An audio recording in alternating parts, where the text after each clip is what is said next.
Ever dreamed of going to law school? Now you can. You don't even need to take the LSAT to get in.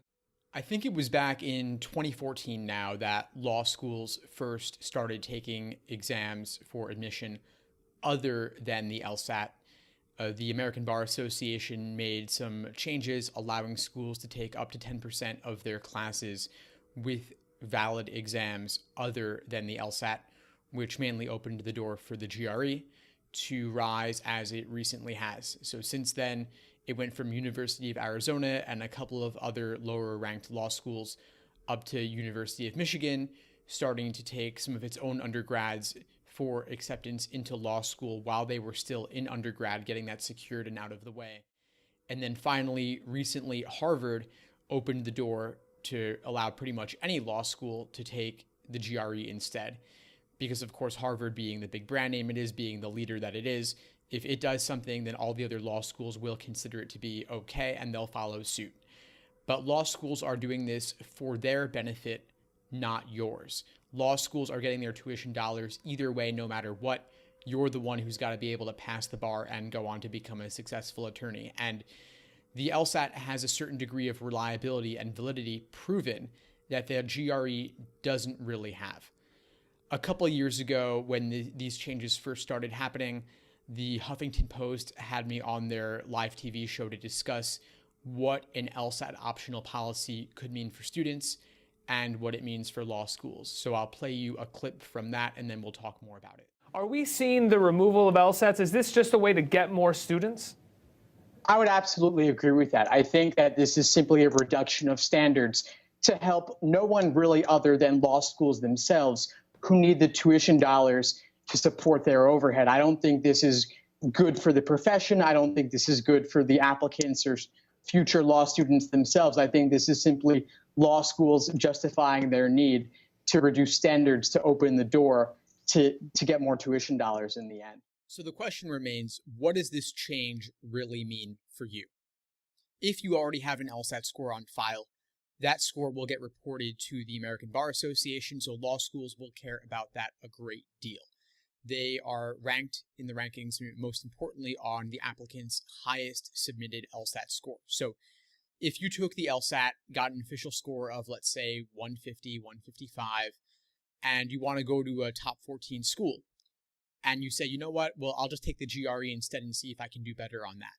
Well, first of all, you probably can do better on that because it's an easier exam, and the pool of test takers for the GRE is not as rigorous or competitive as that for the LSAT. But law schools will consider your 155 or 150 score.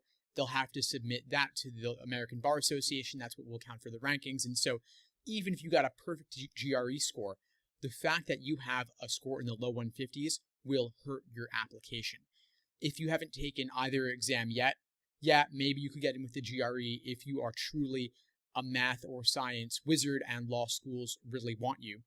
But most likely, they're not taking that many people with GRE scores anyway. I'm guessing, if anything, they might reserve that for legacies or for the sons and daughters of famous people who they really want to take to their school, but they don't want those people to hurt their rankings. It's not really meant for people who just don't want to deal with the LSAT and don't want to deal with logic games. And they're probably right, because the LSAT is the only test that, in my estimation, is a valid and reliable predictor of first-year law school grades. I don't believe that has been demonstrated to the same extent with the GRE.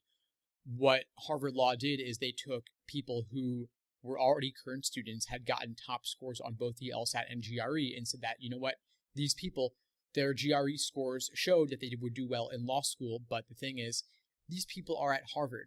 They're going to do well no matter what, just because they're really bright people. But law schools on the lower end, taking people who can't break 150 on the LSAT by saying, you know what, just take the GRE instead, it's fine. Those schools are just hungry for tuition dollars, and they're not doing their students any service if those students cannot later pass the bar after having dropped hundreds of thousands of dollars in law school tuition and then living expenses and opportunity cost. So don't apply with the GRE unless you are a really special case.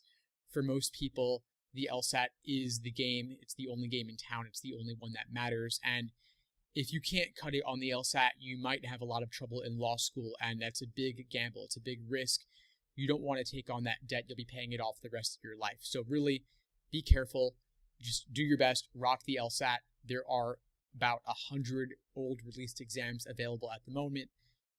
Several dozen of them are numbered, but there are a handful that are unnumbered. I'll link to those below. I'll link to some further thoughts on the LSAT versus the GRE below as well.